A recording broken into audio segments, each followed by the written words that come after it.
want to give you guys a quick tutorial on thumbnail sketches in foreground, middle ground, and background for your assignment. All right, so thumbnail sketches, the whole point is to kind of just get your ideas out. These are relatively fast. What you're really trying to do is get a sense of composition and try lots of different things out. Basically, let your brain expand. Think of the thing you're trying to illustrate and think of trying to show it from many different angles. The whole goal is to come up with a ton of different versions. So if you're looking at some of these thumbnail sketches, particularly notice how they're coming up with tons of different angles and tons of different variations on the same still life or of the same subject. Also notice how many they've done. This is 24. So think of things like interesting angles, and don't just go with the first thing that your brain thinks of. You might end up going with that one for your final illustration, but chances are you might not. Okay, so don't be afraid to change the size or the orientation of whatever it is you're drawing or for your thumbnails.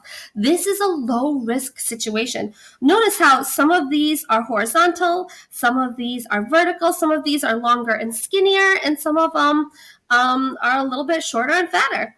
And you can add text if you need to. The whole point is just to get your ideas out. This is someone else's really quick versions. Notice how sketchy some of these can be. And just one more version of thumbnail sketches around a bird. Notice how many different varieties there are. Notice how they're trying out different things. Okay, I'm going to just shift my camera. All right, so foreground, middle ground, and background. It's really great for creating a sense of space in your drawings and illustrations. What it does is it creates a level of complexity and interest. It moves the viewer's eye all the way through the picture plane. So the foreground is the stuff in the very front. It's typically bigger. Middle ground is the stuff in the middle, and the background is the stuff way in the distance. So for instance, if I put my phone up here, my phone is in the foreground. I am in the middle ground, and my kitchen is the background. So really often what I notice about student work, and this is some great examples of student work, but they usually are missing either a foreground, a middle ground, or a background. So if you notice in all of these great examples of student work, look, an object only in the foreground. Look, there's only an object in the foreground and a background. Foreground, background. Foreground, I guess kind of a background. Foreground, just a background. Foreground, not even a background. When you take a look at that, it's something that I notice a lot, that people forget foreground, middle ground, and background. And you want to make sure that your drawings or illustrations are as interesting and as complex as they can be. And this is done by overlapping and including foreground, middle ground, background. So take a quick look at some of these thumbnails. And these thumbnails are just quick sketches. Notice how there's a foreground, the foreground, I think it's a sheep, a middle ground, and then the background of the hills and the sky. Foreground, middle ground, and background. All of the illustrations that were marked have some sort of foreground, middle ground, and background. Well, most of them. This is the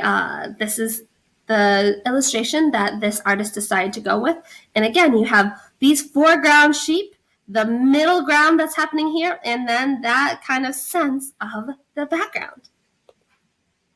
So some more examples of illustrations that have a sense of foreground, middle ground, and background are these two. They're both about a really similar theme.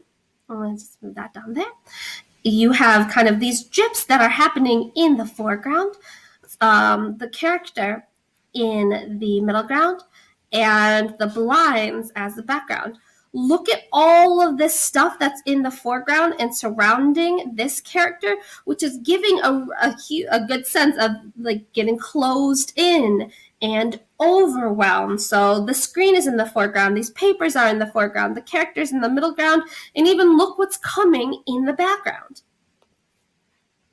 More examples. This one is a little bit more complicated of foreground, middle ground, and background. And notice how they're using overlapping in all of these examples in order to create a sense of space. So notice how this file folder is overlapping this midground character.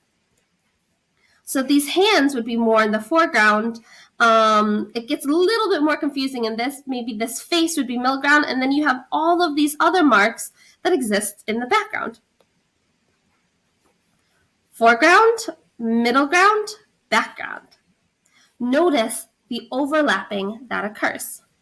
So I hope this was helpful for you guys.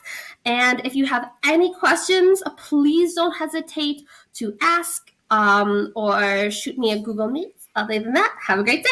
Bye.